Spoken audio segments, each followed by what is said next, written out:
You gotta go to Coinbase.com and log in into your account. And make sure you're in a country where buying and selling of crypto in Coinbase is allowed. Because right now you can create Coinbase account in any country, but some country has banned crypto. And if you're in those country, then Coinbase is not gonna allow you to buy crypto. It's only gonna allow you to create account, but it's not gonna allow you to buy crypto.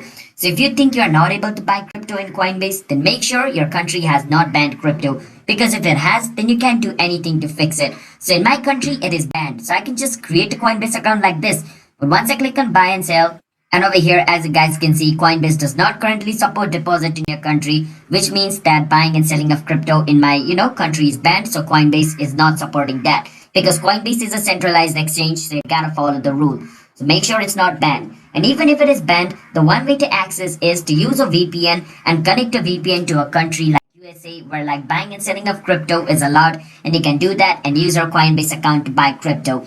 And the other thing is, until and unless you verify your Coinbase account, Coinbase doesn't allow you to buy crypto in some country. In some country, you don't have to verify your ID. You can just create an account and buy it. But in some country, it's compulsory to verify your account. So I've created a video on our channel on how you guys can verify your Coinbase account. You can watch that video and verify your Coinbase account. By doing that, you should be able to buy crypto in Coinbase.